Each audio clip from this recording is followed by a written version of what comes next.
아프리카 초원에 사슴떼가 뛰어놀고 있습니다. 이렇게 넓은 풀밭에 사슴들이 아주 평화롭게 풀을 뜯고 있죠. 그런데 그 사슴들이 사실은 잠시도 마음 편안히 풀을 먹을 수가 없죠. 왜냐하면 이 초원에 초식 동물들만 살고 있는 게 아니잖아요. 언제나 사슴들이 뛰어노는 곳에는 육식 동물들, 사자, 하이에나, 표범이 어딘가에 숨어서 노리고 있습니다. 그래서 사실은 초원은 평화로운 것이 아니죠. 언제나 불안하고 두려운 곳, 그런 곳이 초원입니다. 그런데 그곳에 초식 동물들, 육식 동물들이 함께 있어서 늘 잡아먹고 잡아먹히는 그런 곳인데, 주로 잡아먹히는 초식 동물들이 육식 동물들보다 훨씬 더 덩치가 크죠. 그리고 떼가 훨씬 더 많습니다.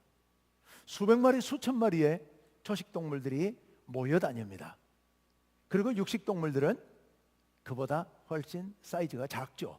물론 가끔 사자같이 큰 동물도 있고 사자에게 잡혀먹는 작은 동물들도 있겠지만, 대개 사자들이 잡아먹는 동물들은 그보다 훨씬 더 큰 동물들, 물소, 기린 이런 걸 잡아먹죠. 자, 사자들은 많이 몰려다녀도 10마리를 넘지 않을 겁니다. 혼자 다니는 경우도 있습니다. 그런데 그런 소수의 덩치도 작은 육식 동물들과 덩치 크고 엄청나게 많은 초식 동물들이 함께 살아가는데, 언제나 싸움은 육식 동물이 이깁니다. 초식 동물들이 잡아먹히죠. 왜 그럴까요? 똘똘 뭉쳐서, 비록 무기는 별다른 건 없지만 초식 동물들이 똘똘 뭉쳐가지고 이 육식 동물들에 대항을 하면 사실 육식 동물들이 함부로 접근해서 잡아먹지는 못합니다. 그런데 왜 잡아먹혀요? 두렵기 때문에요. 겁을 먹기 때문에. 육식 동물들이 주변을 으르렁거리면 초식 동물들은 본능적으로 공포에 시달리게 되죠.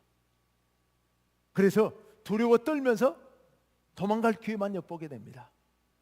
가끔 보면 물소떼들이, 사자들이 주변에 공격을 해오면 똘똘 뭉쳐가지고 어린 새끼들을 보호하고 사자들을 방어하고 공격하기도 합니다.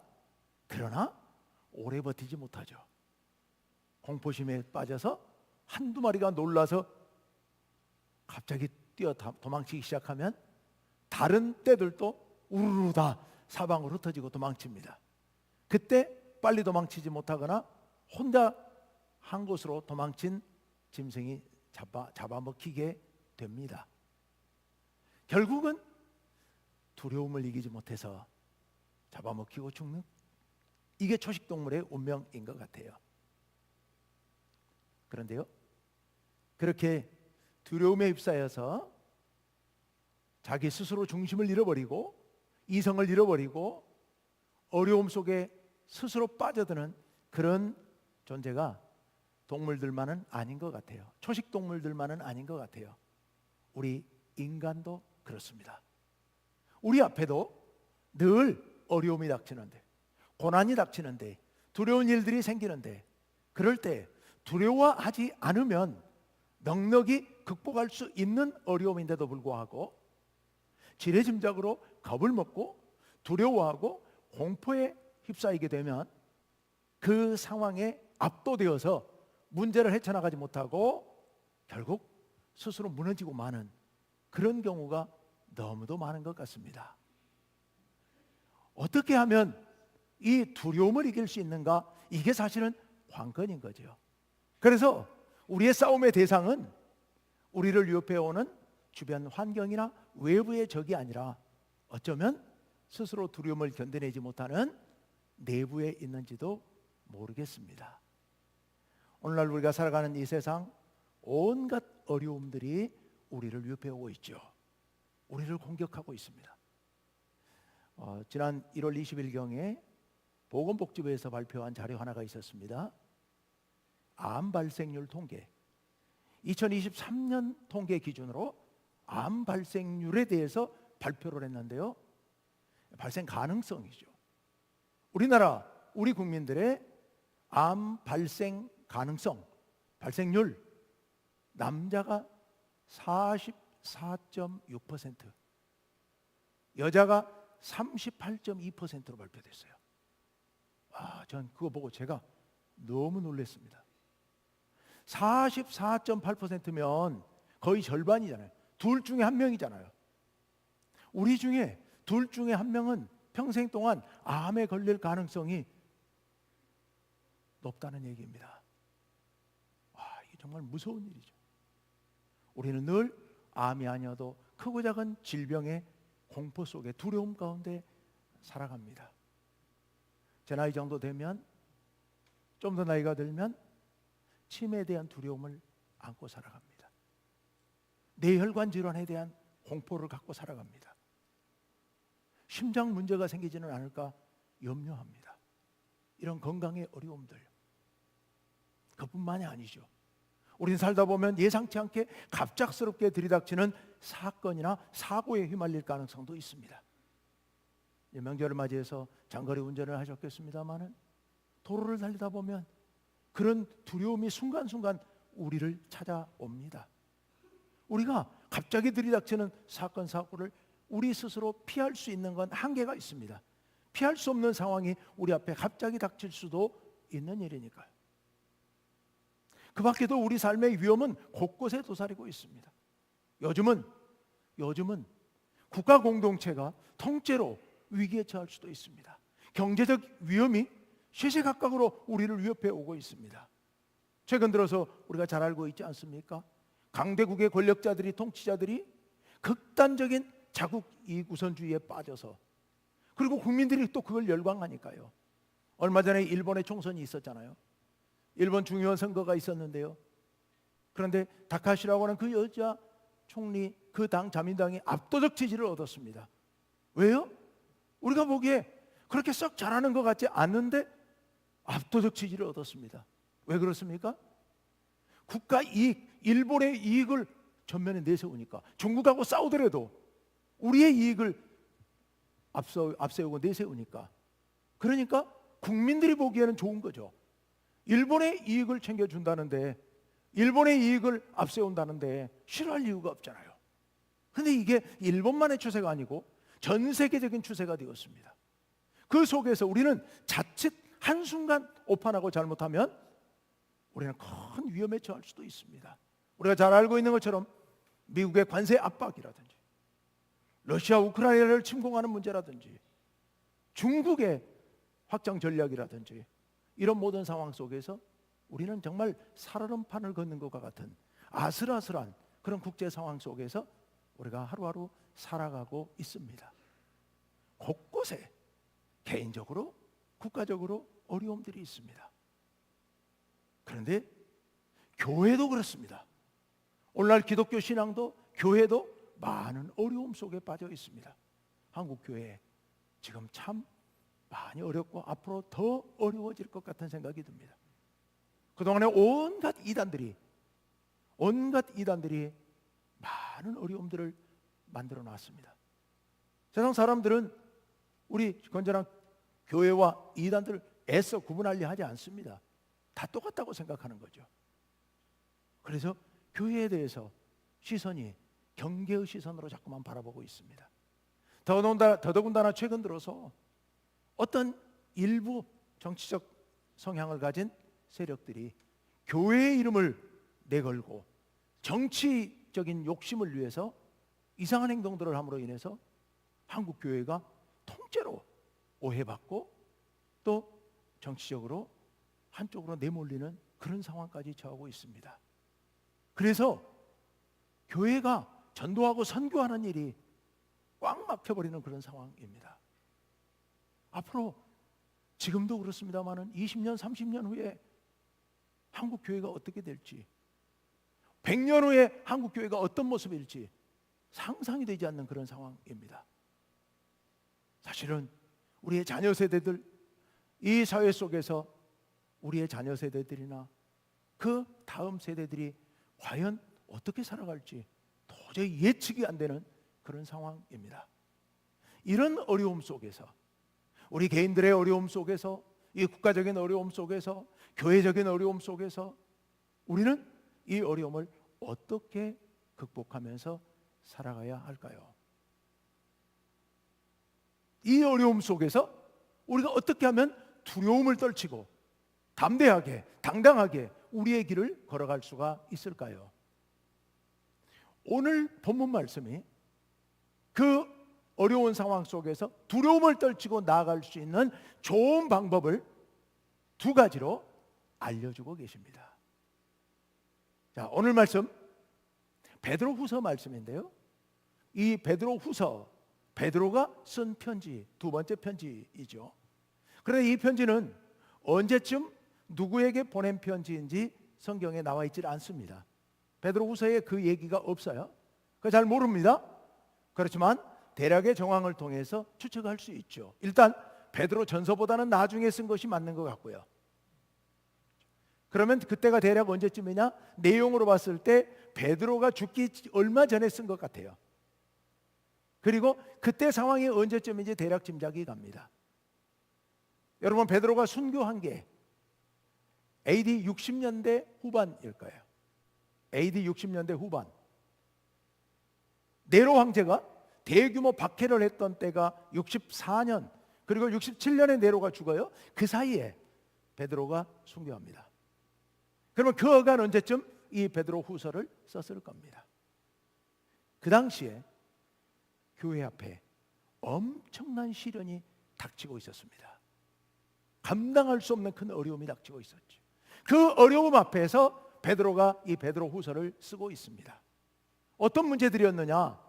첫 번째 문제, 그건 이단의 문제였습니다. 그 당시 영지주의라고 하는 이단이 기독교 진리를 헬라 철학으로 곡해해서 왜곡시켜서 성도들의 신앙을 마구 흔들고 있었던 때입니다.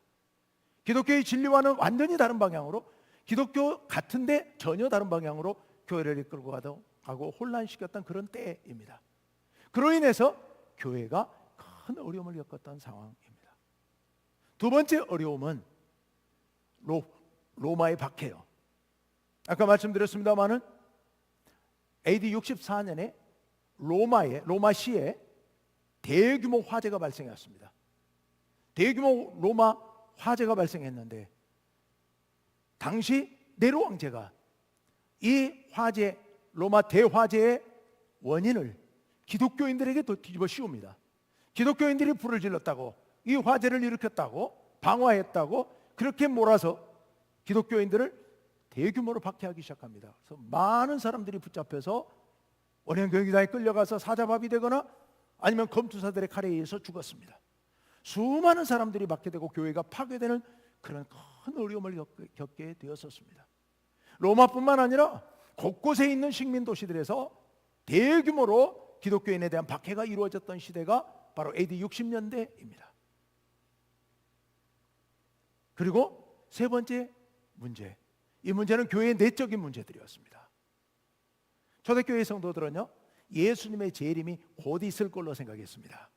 예수님께서 말씀하시기를 여러 가지 말씀, 예수님께서 재림하신다고 말씀하셨는데요, 다시 오시겠다고 말씀하셨는데, 그런데 성도들은 그 말씀을 곧 자기들이 살아있을 때 예수님이 재림할 것으로 생각했던 겁니다.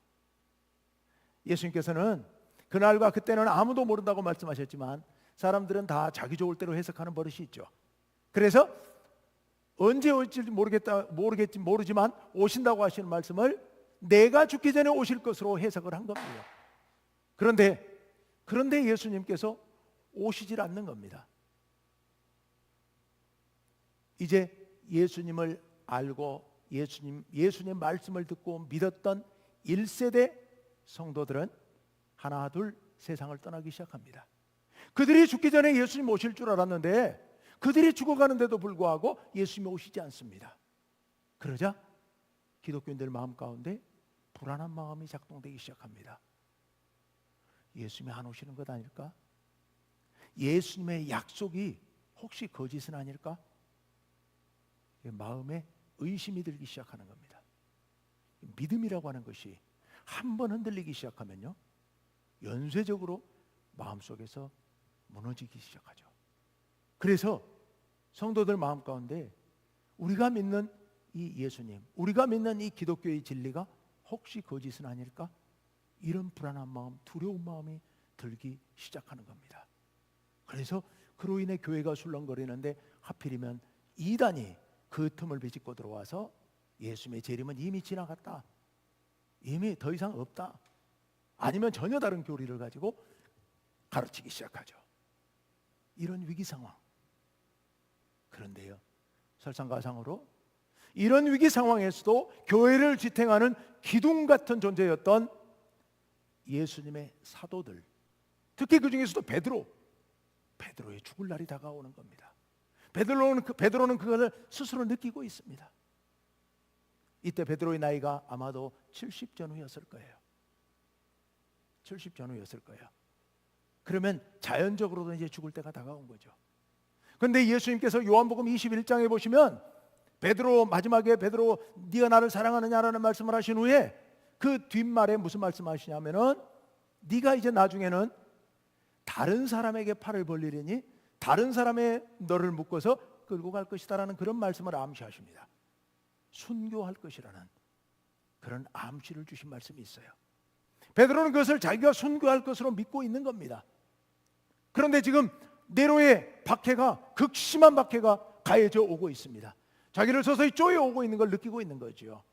이 교회가 어려워서 흔들리고 있는 이 위기 상황 가운데서 자기마저 끌려가서 죽게 된다면 그러면 이 교회를 어떡하란 말인가? 이런 불안과 두려운 마음을 품고 있었던 거죠. 자기가 죽는 건 전혀 두렵지 않습니다. 베드로는 순교를 각오한 사람입니다. 그래서 실제로 베드로가 걱정했던 대로 얼마 후에 붙잡혀가게 되지요.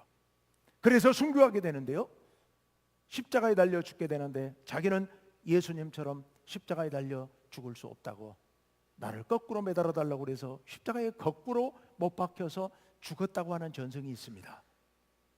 베드로는 자기가 죽는 건 전혀 두렵지 않습니다. 그런데 자기가 떠나고 나면 이 교회가 겪을 혼란, 교회가 겪을 두려움, 불안, 이것을 어떻게 할 것인지 그것을 생각하는 겁니다. 그래서 교회를 위하여서, 이 두려움 가운데 불안 가운데 빠져있는 교회를 향하여서 오늘 이 말씀을 적고 있습니다.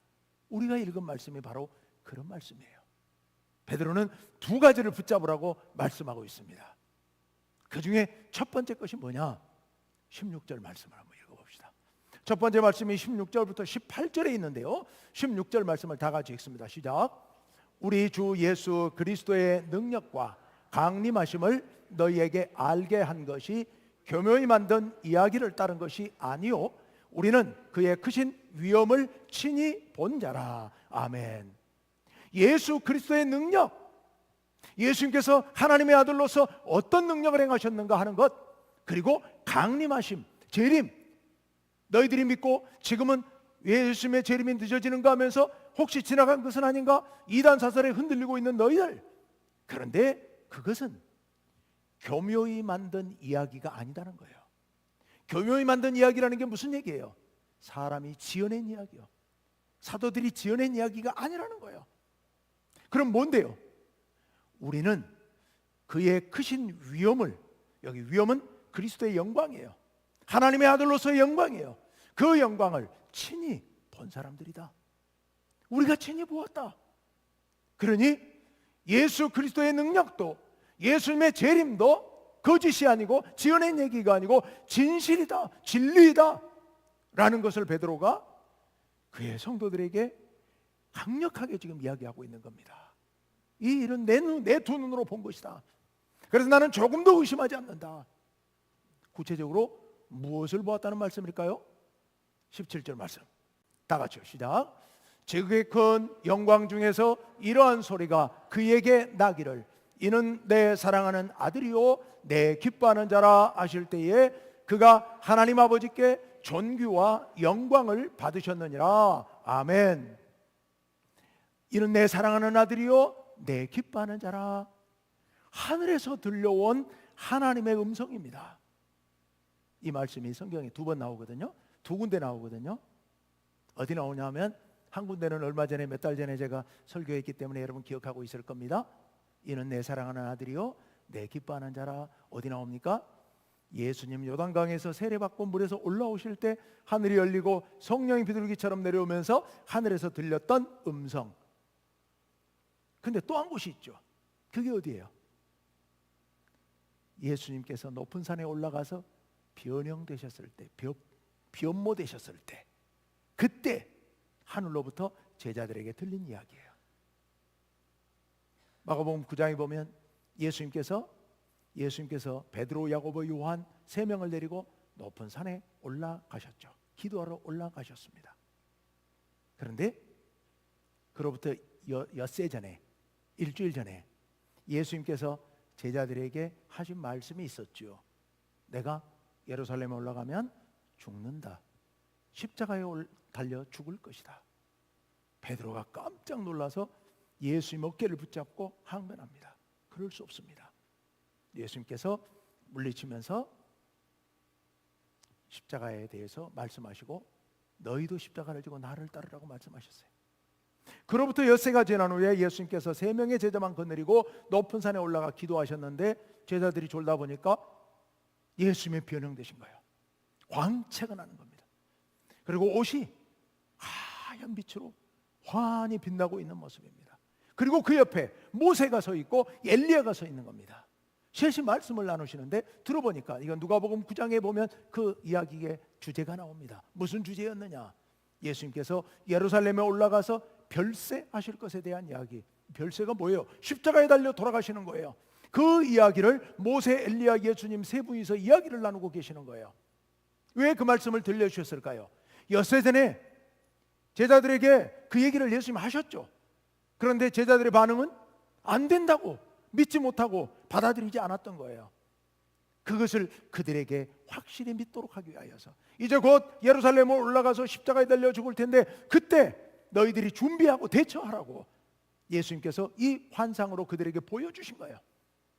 그런데요, 그 영광 가운데 있을 때 그때 베드로가 그 모습을 보고 너무 좋은 거예요. 이건 하나님 나라라고 생각한 거예요. 우리 여기서 안 내려가면 좋겠다고 생각한 거죠. 그래서 이렇게 제안합니다. 예수님 허락하시면 제가 초막셋을 지을 테니까 여기 한 곳에 예수님 계시고 한 곳에 엘리야, 한 곳에 모세, 이렇게 우리 셋이서 수종 들면서 여기 그냥 삽시다. 영원히 삽시다 라고 제안한 거죠. 왜 여러분 얼마나 좋습니까? 저 같아도 그랬을 것 같아요. 내려가기 싫어요. 그냥 여기 이대로 삽시다 라고 얘기할 것 같아요. 여러분 하나님의 영광이라는 게 그것을 맛보면 얼마나 좋은지, 얼마나 행복할지 상상이 잘 안 되시죠? 그런가요? 여러분 하나님의 은혜를 맛본다고 하는 거, 이건 말로 형언할 수 없습니다. 말로 형언할 수가 없어요. 어쨌건 그렇게 해서 베드로가 그런 얘기를 했더니 그 순간 하늘에서 신비로운 구름이 그들을 덮고 그리고 음성이 들립니다. 뭐라고요? 아까 그 말씀, 이는 내 사랑하는 아들, 내가 기뻐하는 자다. 너희는 그의 음성을 들으라.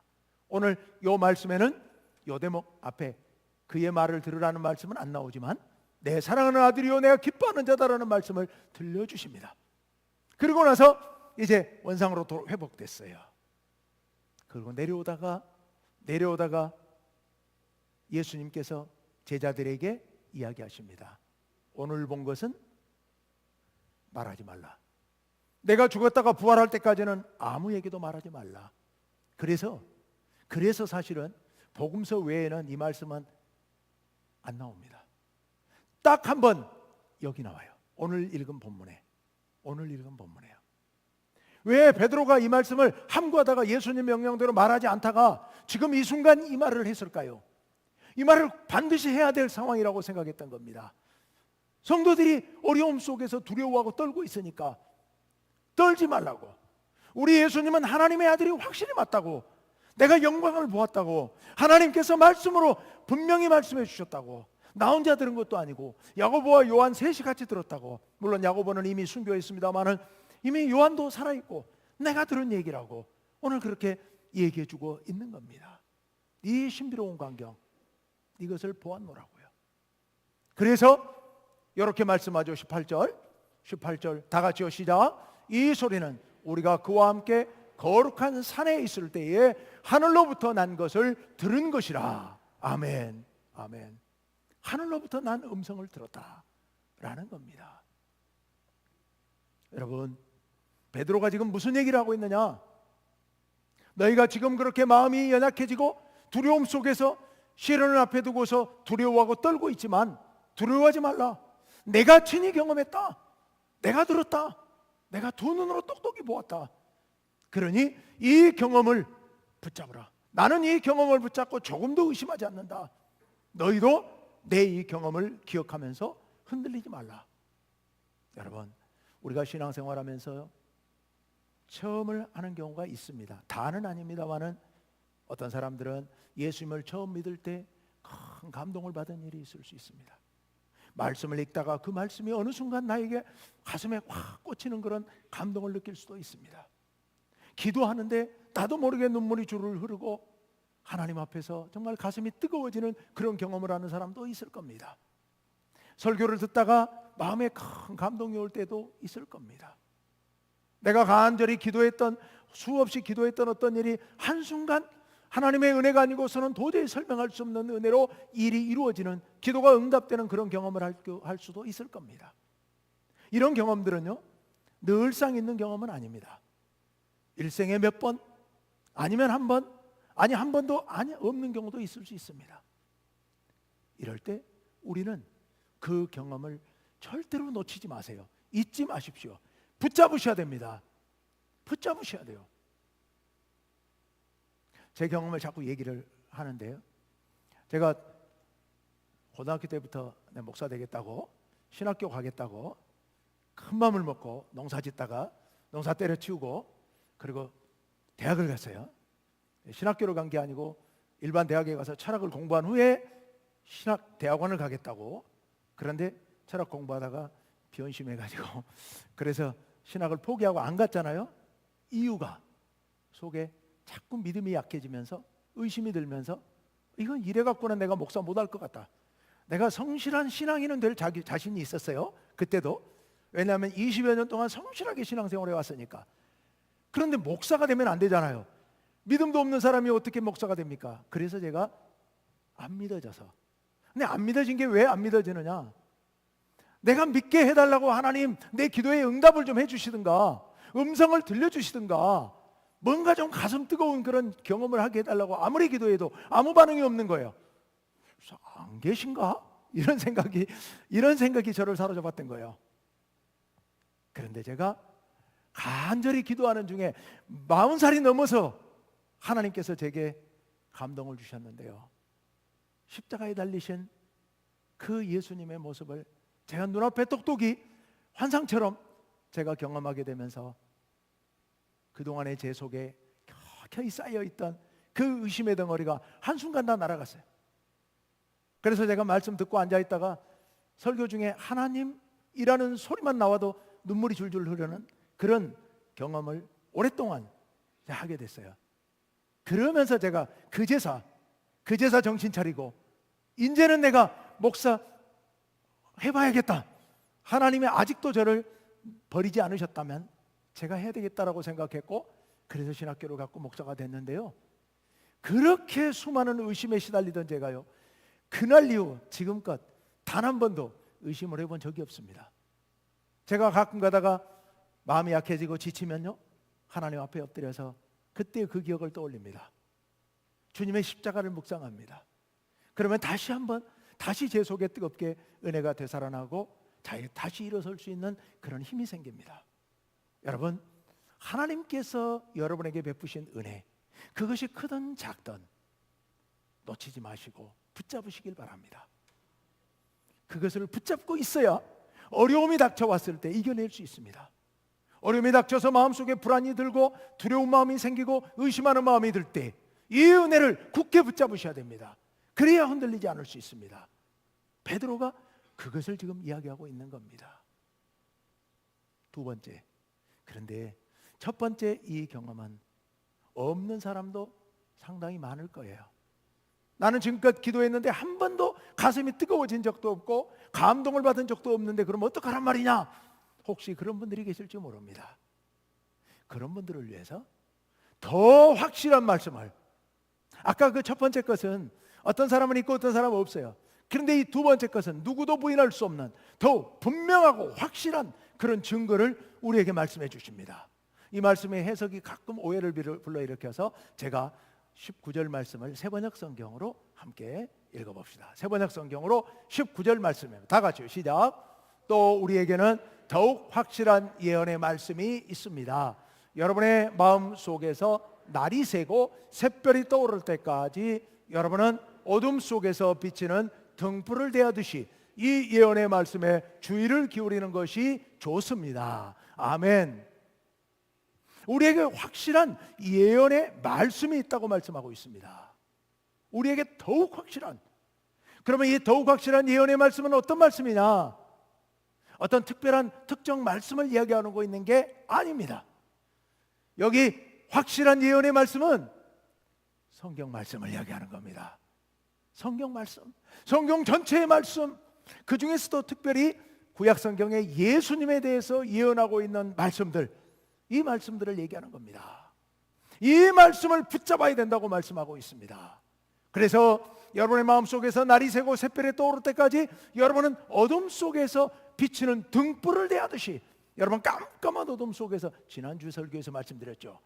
깊은 탄광 속에, 불 꺼진 탄광 속에서 아무것도 보이지 않았는데 성냥불 하나에 세상이 밝아지는 체험을 했었던 분이 있었다고요.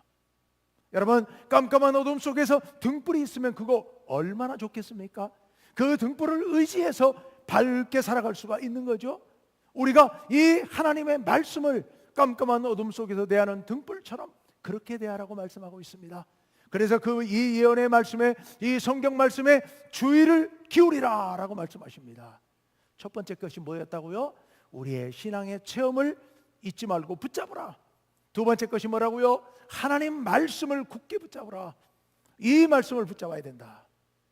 여러분, 인생을 살다 보면 깜깜한 어둠이 찾아오기도 합니다. 밤이 찾아오기도 하는 겁니다. 영혼의 깊은 밤이 찾아올 수도 있습니다. 아무것도 보이지 않습니다. 언제 날이 밝으나, 언제 이 문제가 해결되나, 우리가 아침이 오기만을 간절히 기다립니다. 근데 아침이 옵니까 안 옵니까? 반드시 오죠. 세상 사람들 중에, 정치하는 사람들 중에 닭모가지를 비틀어도 새벽에 온다는 그런 얘기를 하는 사람들이 가끔 있습니다. 닭이 새벽에 울잖아요. 닭모가지를 비틀어서 울지 못하게 해도 새벽은 온다고 얘기하는데요, 반드시 새벽은 오게 되어, 새벽이 되면 샛별이 동쪽에서 떠오르고 날이 밝아집니다. 그런데 깜깜한 한밤중의 어두움 속에서는요, 이 빛을 기다리는 게 너무도 힘들고 어렵습니다. 이럴 때 어떻게 할 것인가? 우리 마음속에서 떠오르는 샛별과 같은 무엇을 붙잡으라? 예언의 말씀을 붙잡으라. 하나님 말씀을 붙잡으라. 이 말씀을 등불로 여겨라. 이 말씀에 주의를 집중하라 라고 19절에서 말씀하고 있는 겁니다. 여러분, 성경 말씀을 대하실 때 칠흑 같은 어둠 속에서 등불을 대하듯 그렇게 하나님 말씀을 붙잡으시길 바랍니다. 하나님 말씀을 붙잡으시면 말씀이 여러분 마음속에 두려움을 물러가게 할 것입니다. 그리고 여러분 마음이 평안해질 것이고 힘을 얻게 될 것이고, 어떤 사자가 으르렁거려도, 사자떼가 사탄이 우는 사자같이 삼킬자를 두루 찾으며 우리 주변을 맴돌아도 우리는 두려움 없이 편안하게 하나님 은혜 안에서 살게 될 줄로 믿습니다. 시편 119편 105절 말씀에 보면 이런 말씀이 있어요. 주의 말씀이 내 발의 등이요 내 길의 빛이니이다. 이런 말씀이 있습니다. 새벽기도의 시간에 제가 그런 말씀 드렸습니다마는, 주의 말씀이야말로 내 길을 비춰주는 등불입니다. 이런 의미도 있지만 단순하게 그런 의미가 아니에요. 이 말씀이 무슨 의미냐? 깜깜한 어둠 속에서도 오직 주님의 말씀만을 내 발의 등이요 내 길의 빛으로 삼겠습니다. 오직 주님의 말씀만을 등불로 삼고, 내 발의 등불, 내 길의 빛으로 삼고 내가 평생토록 말씀을 붙잡고 살겠습니다라는 그런 목숨을 건 결단이 담겨 있는 말씀이에요. 어디라고요? 이따 혹시 찾아보시려고 그러는데 잊어버리셨을까 봐. 시편 119편 105절. 시편 119편 105절 말씀에 주의 말씀은 내 길에 내 발의 등이요 내 길에 빛이니이다. 그건 우리의 결단이다. 여러분도 그렇게 나아가시길 바랍니다.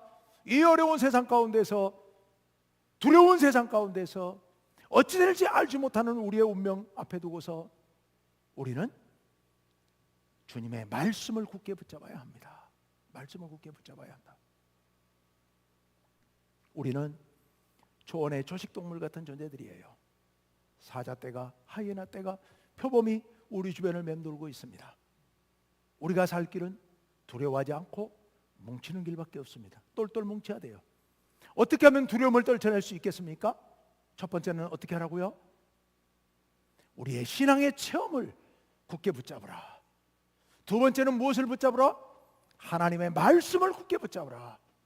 그러면 여러분 마음 가운데 두려움이 사라지고 마음에 평화가 찾아올 줄로 믿습니다. 그래서 넉넉히 여러분 앞에 주어져 있는 그 어려운 상황을 이기게 될 줄로 믿습니다. 두려움만 없으면 이깁니다. 결국 적은 두려움이에요. 이 두려움을 떨쳐내시기를 간절히 바랍니다.